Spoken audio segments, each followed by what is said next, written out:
여러분 안녕하세요. 파워앤의 콘빠빠예요. 오늘 제가 소개할 내용은 바로 티거 대 퍼싱의 대결이에요. 티거와 퍼싱은 2차 대전 때 활약했던 전차죠. 둘은 각각 독일군과 미군을 대표하는 전차였어요. 둘이 싸우면 누가 이기게 될까요? 오늘 그 해답을 구해보려 해요. 지난번에 이야기했지만 전차는 사실 전차를 상대하려고 만든 무기는 아니었어요. 총탄을 튕겨내며 철조망을 짓밟고 울퉁불퉁한 참호진지를 돌파하려고 만든 무기였죠. 특히 세계 최초의 전차인 영국의 마크 1은 본질적으로 전차를 상대할 생각조차 없었어요. 왜냐하면 맞서 싸울 상대방 전차가 아예 없었기 때문이지요. 자기 자신 말고는 다른 전차가 존재하지 않는데 어떻게 전차를 상대할 수 있겠어요?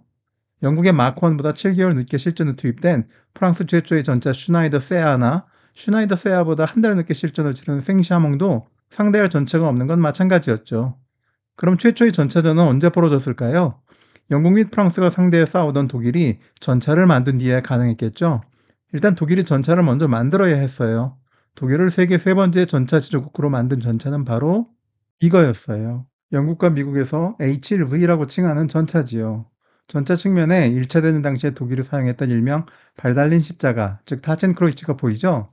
개인적으로 전 2차 대전 때의 막대 십자가, 즉 발킨 크로이츠보다 타첸크로이츠 쪽이 좀 더 멋있는 것 같아요. H-7V의 최초 실전 투입은 1918년 3월 21일 생캉텍 문화의 북쪽에서 벌어진 전투였어요. 5대의 H-7V가 독일군 전선을 돌파한 영국군 보병부대를 저지하러 출동한 전투였죠. 전투 결과는 어땠을까요? 전투가 개시되기 전에 5대 중 3대의 H-7V가 기계고장으로 주저앉았어요. 실제 전투에는 2대만 참가한 거였죠. 그럼에도 H-7V는 영국군 보병의 추가 진격을 멈추게 하는데 역할을 했어요. 나름 성공적인 대비였다고 할 만했죠. H-7V라는 명칭은 사실 알고 보면 어이가 없어요. 왜냐하면 그건 독일어로 칠국, 수송을 뜻하는 말에 앞글자로 만든 두 문자어거든요. 영국 마크1에 출연해 놀란 독일 전쟁부가 수송을 담당하던 사나이 7국의 전차 개발 임무를 줬어요. 그러니까 H-7V라는 이름은 이를 오해한 영국에서 되는 대로 붙인 거였죠. 독일군은 H-7V를 독일 특유의 정직함으로 돌격 장갑 차량으로 불렀어요. 그럼 역사상 최초의 전차 간 전투는 언제 일어났을까요? H-7V가 첫 실전을 치르고 약 한 달 뒤였어요. 1918년 독일군 춘계 공세의 일환이었죠. 1918년 4월 24일 프랑스 북부의 교통 요충지 아미엥 동쪽 19km 거리에 위치한 비에포르토니를 독일군 2개사단이 공격했어요. 공격에 선봉해서라고 모두 15대의 H-1V가 배치됐죠. 그중 2대는 공격에 나서기도 전에 고장났어요. 결국 10세대만 전투에 참가했죠. 그래도 10세대의 H-1V는 영국의 방어선에 구멍을 내는데 성공했어요. 다급해진 영국군은 금방이 예비부대를 동원했죠. 그중 일부가 바로 세대의 마크4였어요. 영국 전차 조우한 H-1V는 모두 세대였고요. 그러니까 3대3의 전차전이 벌어진 거였죠. 결과는 어땠을까요? 일단 기선을 제압한 건 H-1V였어요. 2대의 마크4를 기관총의 철갑탄으로 공격해 피해를 줬죠. 반면 마크4의 기관총탄은 H-1V의 장갑을 뚫지 못했어요. 피해가 컸던 2대의 마크4는 후퇴하고 말았죠. 그 전차들은 기관총만 장착된 이른바 암컷 전차였거든요. 영국군으로선 다행하게도 나머지 한 대의 마크4가 6파운드 포가 있는 이른바 수컷 전차였어요. H-1V 한 대가 마크4의 포격을 받곤 주저앉았죠. 겁을 집어먹은 남은 2대의 독일 전차는 후퇴하고 말았고요. 결과적으로는 영국군의 판정승이라 할 만했죠. H-1V는 그 후로도 몇 차례 더 전투를 치렀어요.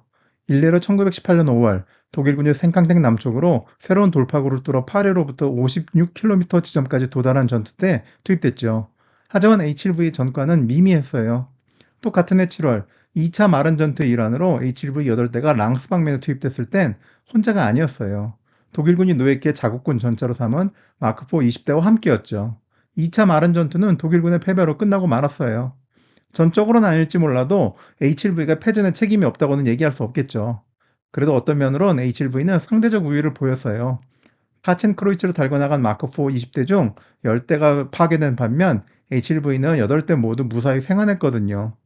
1918년 11월 1차 대전이 끝났을 때까지 전투에 투입된 H-1V는 모두 20대였어요. 그에 반해 영국이 투입한 일련의 전차는 모두 2,800대가 넘었죠. 1차 대전 때 독일은 전차와 질과 양면으로 2류에 불과했어요.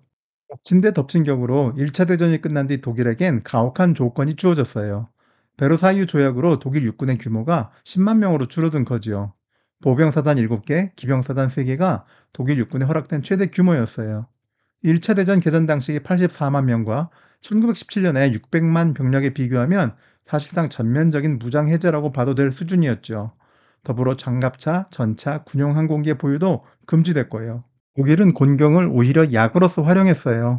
승리에 도취한 승전국들은 전통적인 군사 교리로 전차를 이해했거든요. 대표적인 관점은 전차를 보병부대를 지원하는 장갑을 두른 기관총 부대나 혹은 이동포대로 보는 거였어요. 가진 무기가 없어 자전거로 훈련을 해야 했던 독일군은 그런 굴레로부터 상대적으로 자유로웠죠.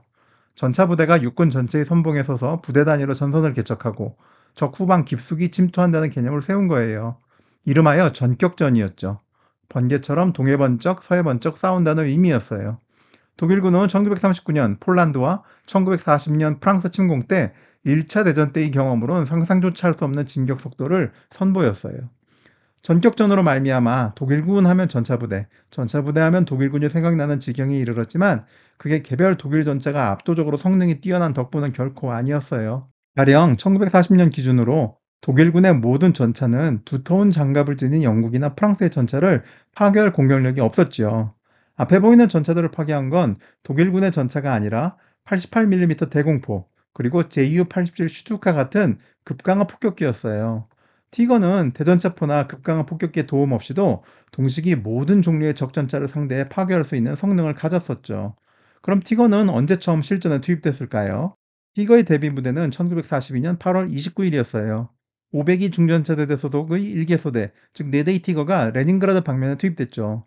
결과는 어땠을까요? 작전을 시작하자마자 2대의 티거가 변속기 고장으로 멈춰서고 다른 한 대는 엔진 과열로 작동 불가가 됐죠.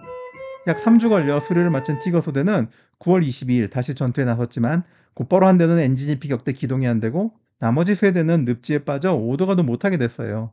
엔진이 피격된 티거는 결국 승무원들 손에 의해 자폭되고 말았죠. 502 중전차 대대장 소령 리샤르트 마르커는 11월 21일 대대장에서 해임됐고요. 비록 데뷔 무대는 망했지만 이후 티거는 소련, 튀니지, 이탈리아, 그리고 서유럽에서 그 강력함을 증명했어요. 그럴 만한 이유가 있었죠. 티거의 포는 원래 대공포지만 대전차 사격에서도 위력을 발휘했던 56 구경장의 구경 88mm 포를 전차형으로 개조한 거였거든요. 가령 티거는 2000m 거리에 있는 두께 143mm의 수직 장갑을 반반 확률로 뚫을 수 있었어요.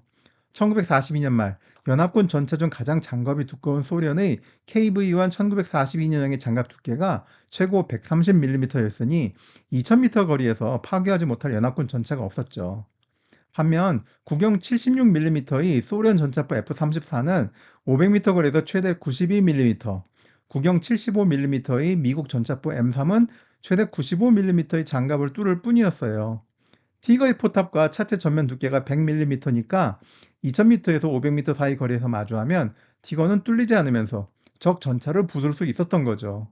한 기자가 말했던 모순이 실현되는 모순적인 상황이었던 거예요. 티거의 우월한 성능을 짐작해 볼 수 있는 다른 근거로 이른바 전차 에이스가 있어요. 원래 에이스는 적 항공기를 5대 이상 격추한 조종사에게 붙이는 이름이죠.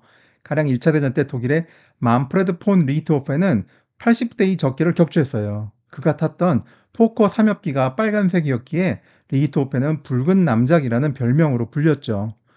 여기 리히트호펜의 목에 걸려있는 말타 십자가가 보이시나요? 이건 1차 대전 때 독일 전투기 에이스들에게 수여된 푸르름 메리트라는 훈장이에요. 그런데 훈장 이름이 조금 어리둥절하죠? 독일군 훈장인데 뭔가 프랑스어 느낌이 나니까요. 실제로 푸르름 메리트는 프랑스어예요. 왜 이런 일이 생겼냐면 이 훈장은 프로이센 왕국 시절이던 1740년에 생겼기 때문이에요. 그땐 프랑스어가 유럽에서 오늘날의 영어 같은 위치였거든요. 아무튼 독일군엔 여러 전차 에이스가 있었는데 그들 대부분은 티거로 전과를 올렸죠. 일례로 전차장으로서 100대 이상의 적 전차를 파괴했다고 이야기되는 오토 카리우스와 요하네스 벨터는 앞에 나왔던 502 중전차 대대 소속이었어요. 미군도 75mm 포를 단 M4 셔먼으로 강력한 티거를 상대하기엔 버겁다는 걸 알고 있었어요. 그래서 급하게 만든 전차가 바로 M26 퍼싱이었죠. 퍼싱이란 이름은 1차 대전 때 유럽에 파견된 미국 원정군을 지휘했던 대장 존 퍼싱의 성을 딴 거예요.